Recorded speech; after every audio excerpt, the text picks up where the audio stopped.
பிசாசு பேசி நல்ல உலகத்தை சீர்கட்ட உலகமாக்கினான். தேவன் பேசி சீர்கட்ட உலகத்தை நல்ல உலகமா மாத்தினார். மனிதனும் பேசும்போதுதான் இந்த உலகம் உங்கள் வாழ்க்கை மாறப்போகிறது என்று நான் சொல்கிறேன். கரங்களை தட்டி ஜெபம்ன்றது என்ன? தேவனிடத்தில் பேசுவது மட்டுமல்ல, தேவனைப் போல பேசுவது.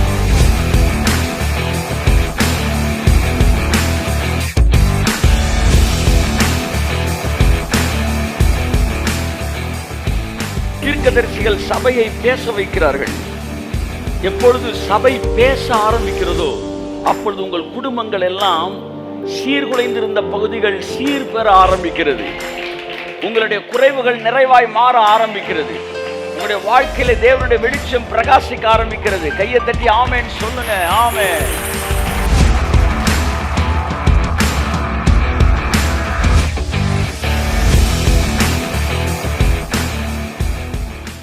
Praise God. Hallelujah.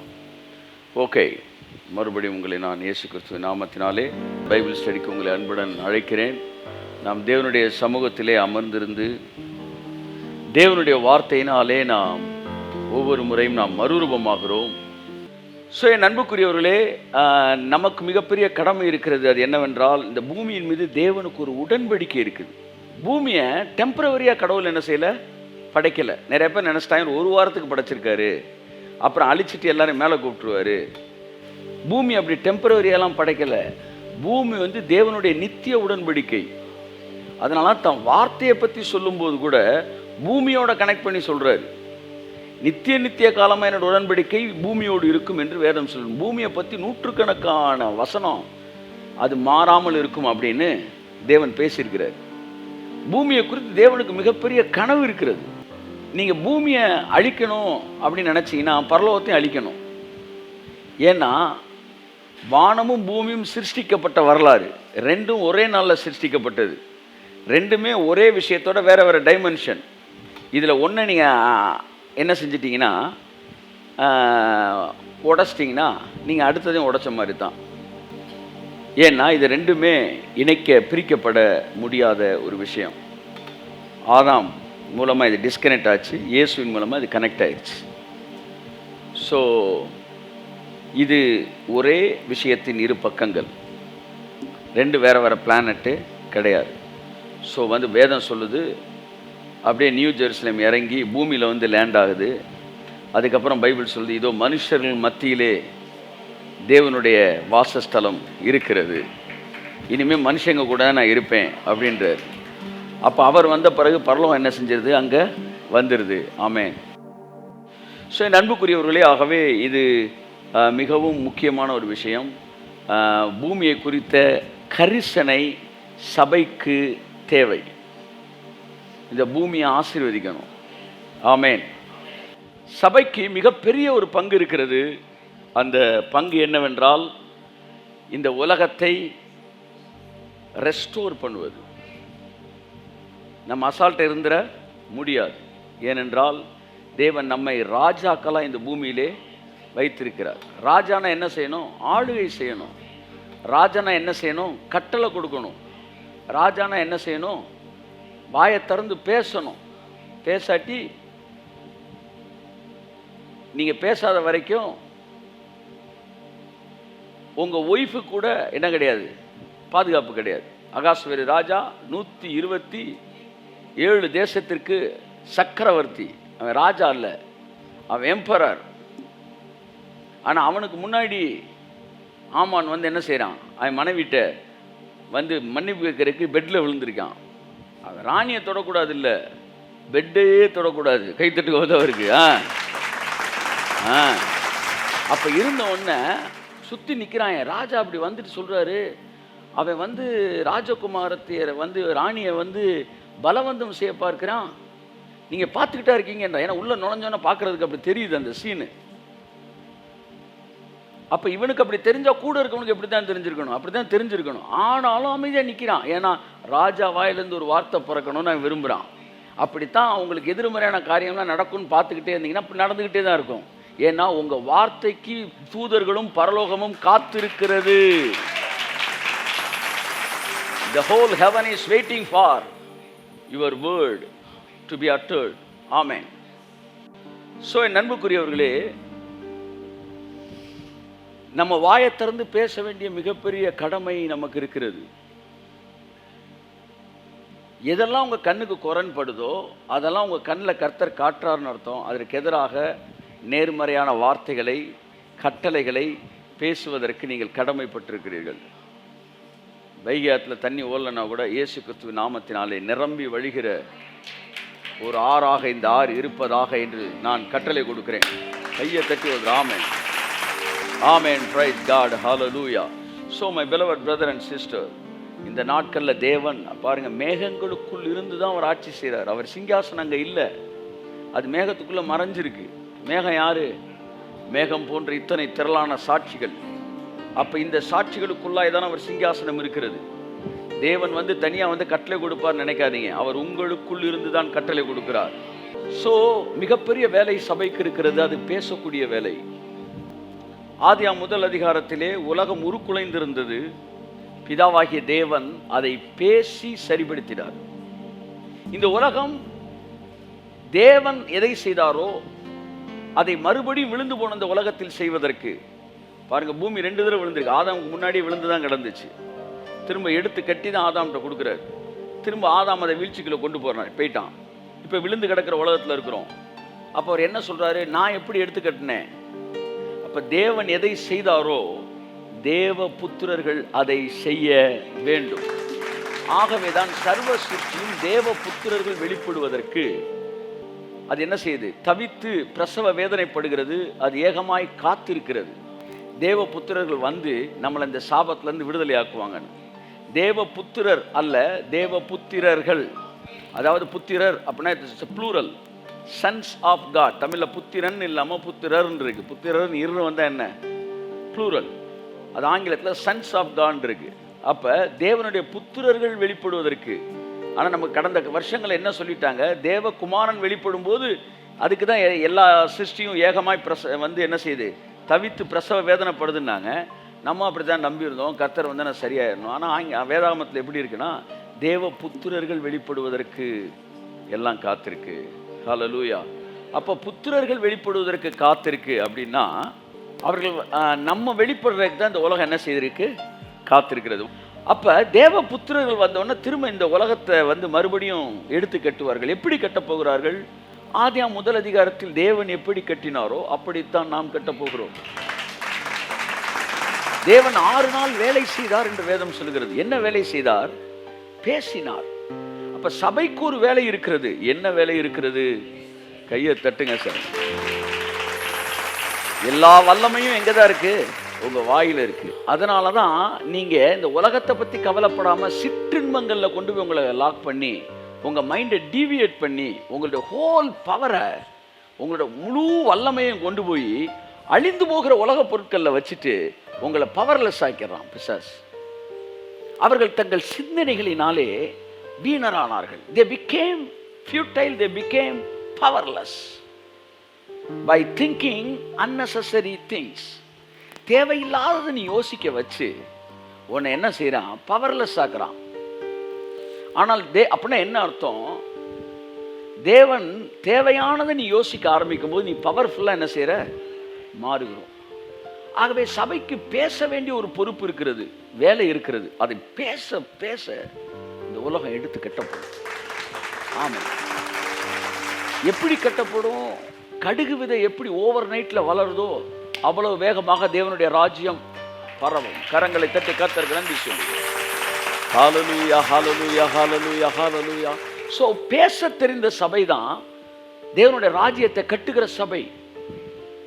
அதனாலதான் நம்ம இப்ப ஜெபத்தை பத்தி பார்த்துக்கிட்டு இருக்கிறோம். ஜெபம்ன்றது என்ன? தேவனிடத்தில் பேசுவது மட்டுமல்ல, தேவனை போல பேசுவது.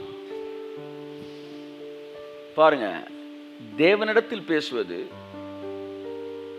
வெர்டிக்கல், ஹரிசாண்டல், 2 வந்து டைரக்ஷன்லையும் பேசுறதுக்கு பேர் தான் ஜெபம். அதனால மனுஷர்கள் எல்லாம் தேவனை நோக்கி பேசிக்கிட்டே இருப்பாங்க. திடீர்னு என்ன செய்வாங்க? தேவனை போல பேசிடுவாங்க. நான் கர்த்தரை நோக்கி, நீர் என் அடைக்கலம், என் கோட்டை, என் துருகம், நான் நம்பி இருக்கிறவர் என்று சொல்லுவேன் அப்படின்னு கர்த்தரை நோக்கி பேசிக்கிட்டு இருந்தவன் டக்குன்னு எப்படி திரும்பினான்? நீடித்த நாட்களால் உன்னை திருப்தியாக்குவேன், திருப்தியாக்கி என் ரட்சிப்பை அவனுக்கு காண்பிப்பேன். எனக்கு அடைக்கலமான உன்னதமான கர்த்தரை உனக்கு தாபரமாய் கொண்டாய், ஆகையால் பொல்லாப்பு உனக்கு நேரிடாது, வாதை உன் கூடாரத்தை அணுகாது. இதுவரை தேவனிடத்தில் பேசிக் கொண்டிருந்தவன் தேவனுடைய ஆவியினால் நிரப்பப்பட்டு தேவனைப் போல பேச ஆரம்பிக்கிறான். அதிகாரம் தேவனிடத்தில் பேசுவதாக துவங்குகிறது. சங்கீதம் 91, நான் கர்த்தரை நோக்கி அப்படின்னு. அடுத்து எப்படி முடியுது? 91 தொடங்கும் போது இப்படி தொடங்கி முடியும் போது எப்படி முடியுது? நீடித்த நாட்களால் என்னை திருப்தியாக்குவான்னு சொல்லாம உன்னை திருப்தியாக்குவி, என்னுடைய ரட்சிப்பை உனக்கு. ஸோ ஜெபம் என்பது 2 டைமென்ஷனல் ஒர்க்கு. கையை தட்டுங்க ஒரு ஆமே. நல்லா நல்லா நல்லா நல்லா. தீர்க்கதரிசிகள் சபையை பேச வைக்கிறார்கள். எப்பொழுது சபை பேச ஆரம்பிக்கிறதோ அப்பொழுது உங்கள் குடும்பங்கள் எல்லாம் சீர்குலைந்திருந்த பகுதிகள் சீர் பெற ஆரம்பிக்கிறது. உங்களுடைய குறைவுகள் நிறைவாய் மாற ஆரம்பிக்கிறது. உங்களுடைய வாழ்க்கையில தேவனுடைய வெளிச்சம் பிரகாசிக்க ஆரம்பிக்கிறது. கையை தட்டி ஆமென் சொல்லுங்க. ஆமென். ஆகவே சபையானது பேச கற்றுக்கொள்ள வேண்டும். தேவனுடைய ஊழியர்கள் சபையை பேசுவதற்கு கற்றுக் கொடுக்கிறார்கள். Amen amen. Praise God. ஹalleluya. So my beloved brother and sister, the church must learn how to speak. இன்னைக்கு சபை அமைதியா உட்கார்ந்துகிட்டு இருக்கு. உட்காரக்கூடாது, பேசணும் பேசணும். அப்ப பேசும்போது பேச ஆரம்பிக்கணும். பேச பேச பேசுறதோட ஸ்டாண்டர்ட் என்ன செய்யும்? கூடிக்கிட்டே போகும். ஆமா. அப்ப ஒரே வாயிலிருந்து நேத்து பேசுனதுக்கு வேற மாதிரி வேற லெவல்ல அற்புதம் நடந்திருக்கும், இன்னைக்கு பேசுறதுக்கு வேற லெவல்ல அற்புதம் நடந்திருக்கும். புரியுதா? 2 பேரை கூட்டிட்டு போறேன் ஹோட்டலுக்கு சாப்பிட்றதுக்கு. 2 பேருக்கு நான் பே பண்றேன். ஒருத்தன் தயிர் சாதம்ன்றான், அவனுக்கு தயிர் சாதம் வருது. இன்னொருத்தன் பிரியாணின்றான், அவனுக்கு பிரியாணி வருது. 2 பேருக்கும் வாயிலிருந்து தான் வருது. தயிர் சாதம் 7 எழுத்து, ஒருத்தன் பிரியாணின்னு 5 எழுத்து. ஆனால் 2 பேரும் ஃப்ரீயாக தான் சாப்பிட போகிறான். ஆனால் ஒருத்தனுக்கு தயிர் சாதம் தான் வரப்போகுது, ஒருத்தனுக்கு பிரியாணி வரப்போகுது. ஏன்னா அவன் என்ன ஸ்டாண்டர்டில் பேசுகிறானோ அந்த ஸ்டாண்டர்டில் அவனுடைய வயிறு நிரம்ப போகுது. நீ என்ன ஸ்டாண்டர்டில் பேசுகிறியோ உன் லைஃப் அந்த ஸ்டாண்டர்டில் செட்டில் ஆக போகுது. நீ எந்த ஸ்டாண்டர்டில் யோசிக்கிறியோ அந்த ஸ்டாண்டர்டில் நீ பேச போகிற. ஆகையால் தான் சபையானது, தீர்க்கதரிசிகள் சபையை ஹை ஸ்டாண்டர்டில் திங்க் பண்ண வைக்கிறாங்க. அவங்களோட திங்கிங் ஸ்டாண்டர்ட் கூடும்போது அவங்க டாக்கிங் ஸ்டாண்டர்ட் கூடுது, அவங்க ஸ்பீக்கிங் ஸ்டாண்டர்ட் கூடுது. அதனால அவங்க லைஃப் ஸ்டாண்டர்டு கூடுது. கையை தட்டி அவருக்கு ஆமென். பைபிள் சொல்லுது, பூமியில் பரிசுத்தவான்களுடைய ஜெபம் எப்படி? ஜெபம் என்ன செய்தான்? இப்ப நீங்க துதின்றது வேற, ஜெபம்ன்றது வேறையே கிடையாது. ஜெபம் அதனுடைய ஒரு பகுதி தான் என்னது? துதி. அப்ப நீங்க துதிக்கும் போது என்னதான் பண்ணிட்டு இருக்கீங்க? இப்ப பாருங்க, ஒருத்தர் என்ன சாப்பிட்டீங்கன்னா சோறு சாப்பிட்டேன் அப்படின்னா உங்களுக்கு தெரியும். சோறுனா வெறும் சோறையா தின்ட்டு வந்தாரு. என்னப்பா அப்ப பார்த்து கூட்டு சாப்பிட்டுக்கிறது, இப்ப சோறு சாப்பிட்டேன்றே. கூட்டு சாப்பிட்றதே சோறு சாப்பிட்றதாயா? அப்படி இந்த துதின்றதே ஜெபம் தான். ஜெபத்தோட major part. How the praising, it is transforming your mind and making your life a powerful life. கையை தட்டி ஒருத்தர் ஆமென். வெளிப்படுத்தல் சொல்லுகிறது, பரிசுத்தவான்களுடைய ஜெபம் அவருடைய சமூகத்தில் என்னவா வருதான்? தூபமா வருதான். அப்ப தூபம் அப்படின்னா நல்லா கவனிங்க, அப்படி ஒரு மேசிவா அப்படி கிளம்புறது. அது கிளம்புன உடனே என்ன செய்யுது? அந்த தூபம் பாருங்க, நல்லா கவனிங்க. கொசுபத்தியை பத்தி நீங்க போட்ட உடனே அது அப்படியே அங்கிருந்து கிளம்புன உடனே அந்த ஏரியாவில் இருக்க கொசு ஃபுல்லாக வெளியே போகுது. கையை தட்டுங்க, புரிஞ்சவங்க மட்டும் கை தட்டுங்க. ஆமென். இப்போ நீங்க அப்படியே வொர்ஷிப் பண்ணும்போது ஒரு தூபம் போடுறீங்க. அந்த தூபத்துடைய நறுமணத்தை சகிக்காத அசுத்த ஆவிகள் உங்கள் வாழ்க்கையை விட்டு வெளியேறுகிறது. பாருங்க, தேவன் எல்லாத்தையுமே படைச்சாரு, ஆனா எதுக்குமே பேசுறதுக்கு நோ பெர்மிஷன். ஒன்னே பேச விட்டாரு, அதுவே பேசக்கூடாதுலாம் பேசிருச்சு. மற்றபடி மனுஷன் மட்டும்தான் பேசுறவனா வச்சார் தேவன்.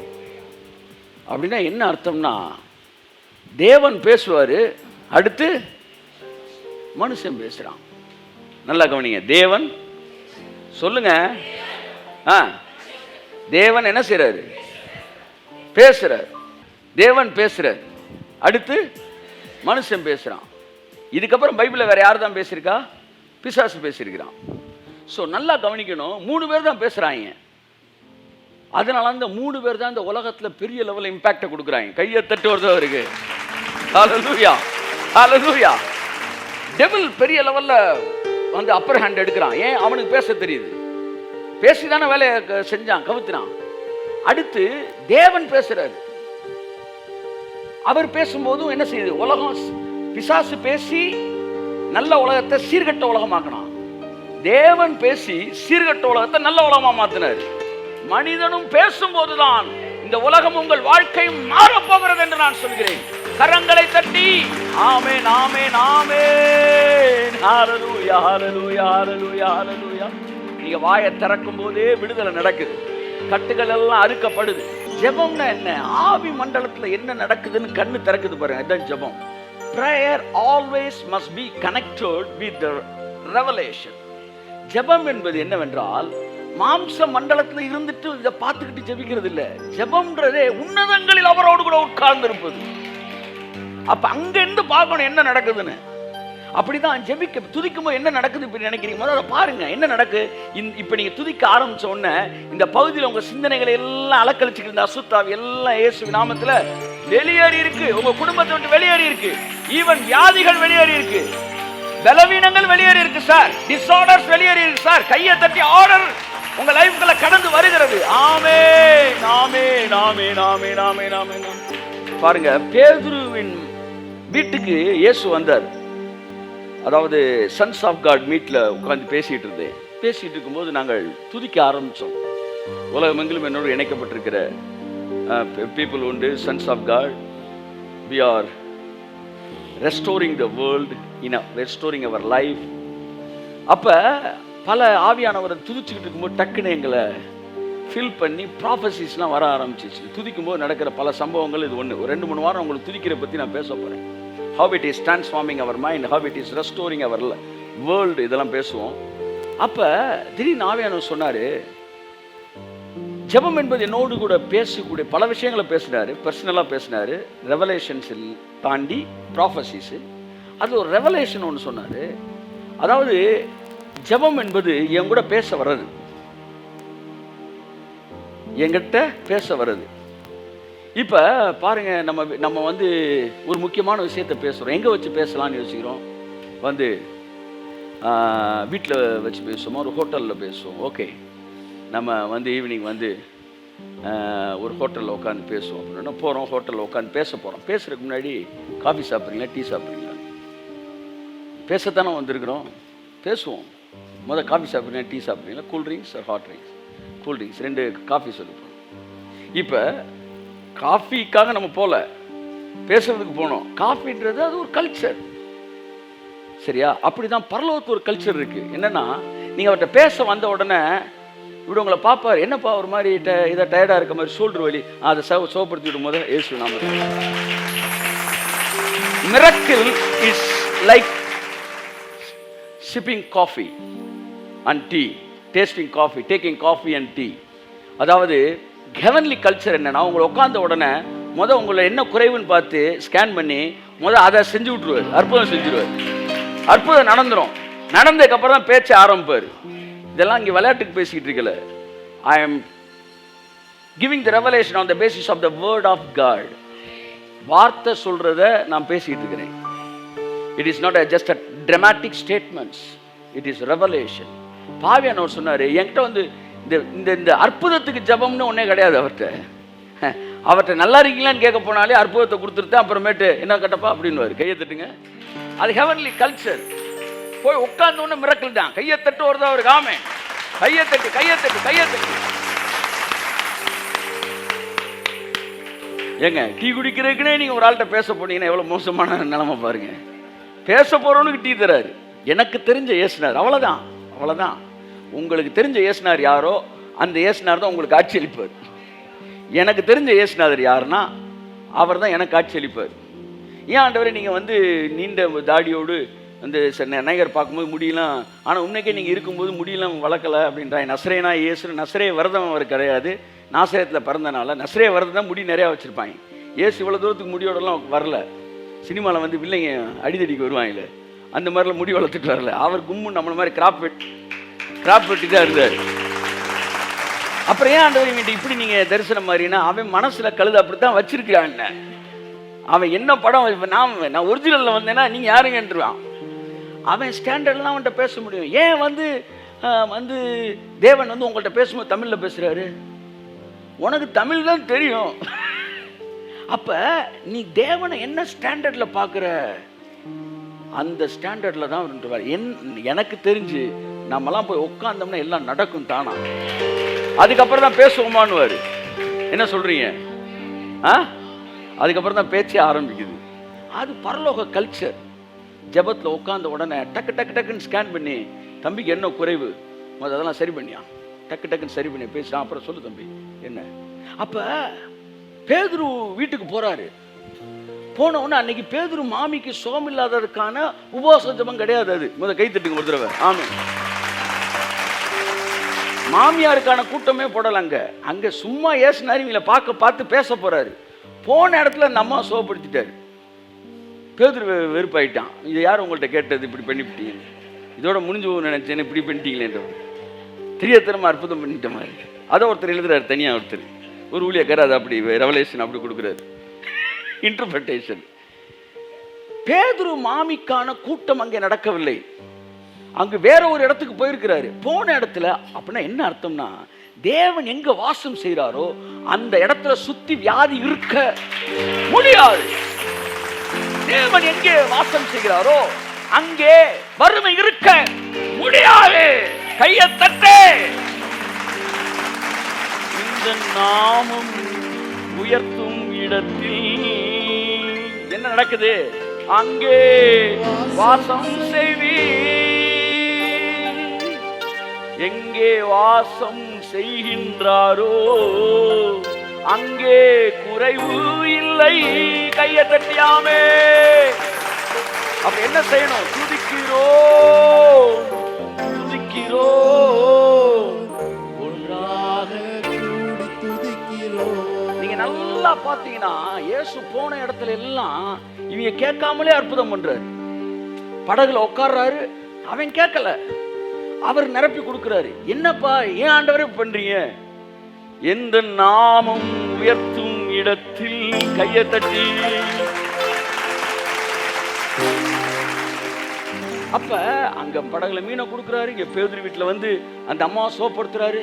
அவர் எங்க போனாலும் அந்த சுத்தி இருக்கிற அட்மாஸ்பியர் ரொம்ப முக்கியமானது அவருக்கு. அங்க வியாதி இருக்க கூடாது சார், கூடாது சார். இப்ப நான் வந்த உடனே என்ன செய்யறேன்? டெஸ்டிங். கொஞ்சம் வால்யூம் ஏற்றுப்பா, லைட்டாக பேச கூட, ஃப்ரண்ட்டில் கரெக்டாக ஆகிட்டியாப்பா, சைடு கேமரா பேர் இருக்குது, எல்லாம் பார்க்குறேன். ஏன் நான் வந்த உடனே இதெல்லாம் டியூன் பண்ணிட்டு தான் நான் பேச ஆரம்பிப்பேன். அப்படி தான் அவர் வந்த உடனே என்ன காய்ச்சல், என்ன தலைவலியா, என்ன கேன்சர், ஓடு வெளியே போப்பா, எல்லாம் ரெடி ஆகிட்டியா, மீட்டிங் ஆரம்பிக்கலாமே ஆன்றார். கையை தட்டு. அது அவர் டியூனிங்கு. அவர் வந்த உடனே ஃபர்ஸ்ட் டியூன் பண்ணுவார். அப்படிதான் ஒரு கூட்டத்தில் உட்காந்துருக்காரு. அங்கே சூமன கையோட ஒருத்தர் உட்காந்துருக்கிறான். இவர் வந்து மெசேஜை தொடங்க போகிற நேரம் ஓய்வு நாள். உடனே எல்லா பரிசேயர்களும் இப்படியே பார்க்குறாங்க. இவனை பார்க்குறாங்க, அவரை பார்க்குறாங்க, இவனை பார்க்குறாங்க, அவரை. ஏன் இவர் வந்தா பக்கத்தில் எவனும் வியாதியால விட மாட்டாரு, இவர் கை அரிக்குமே, சுகப்படுத்த விட மாட்டாரு, நாளைக்கு நினைக்க மாட்டாரு மனுஷன். இன்னைக்கு ஓய்வு நாள் தம்பி, நாளைக்கு வீட்டுக்கு வாப்பான்னு சொல்ல மாட்டார். இந்த ஆளுக்கு வந்து உடனே அது ஒரு வீக்னஸ். ஏசுனா இருக்கு சிலருக்கு தம்மு உடனே அடிச்சாகணும், அடிக்கடி கைகால் நடிங்கிடும். இவருக்கு சுற்றி இருக்க வியாதி கால் இருந்தானே இவருக்கு வந்து என்ன ஆயிரும், அவனை சுகப்படுத்தாமல் இவரால் மெசேஜே ஓடாது. அப்போ இவன் பார்க்குறான், இந்த பரிசேயர்கள்லாம் பார்க்குறான், இவர் சுகப்படுத்துவாரோ மாட்டாரோ. ஏன் அப்படி எதிர்பார்க்குறான்? ஏன்னா அவனுக்கு நல்லா தெரியும், அவருக்கு முன்னாடி ஒருத்தன் குறைவோட இருந்தா அதை தாண்டி செய்திக்கு அவர் போக மாட்டார். அவருக்கு குறைவோடு நீ அமர்ந்திருப்பாயானால் அதை தாண்டி உன்னிடத்தில் அவர் பேச மாட்டார். அந்த குறைவை நிறைவாக்குகிற தேவன். கையை தட்டி கர்த்தருக்கு such a wonderful God. Hey! That is what the preciousness of his presence. அவருடைய பிரசன்னத்தின் மகிமை, அதனுடைய அந்த புனித தன்மை, அதுதான். அவர் வந்துட்டார்னா குறைவெல்லாம் நிறைவா மாறும். அப்ப அவருடைய பிரசன்ஸ் எவ்வளவு முக்கியமானது பாருங்க. அப்போ அவர் எங்கே அவர் வாசம் செய்கிற இடத்துல குறைவெல்லாம் நிறைவாயிடும்.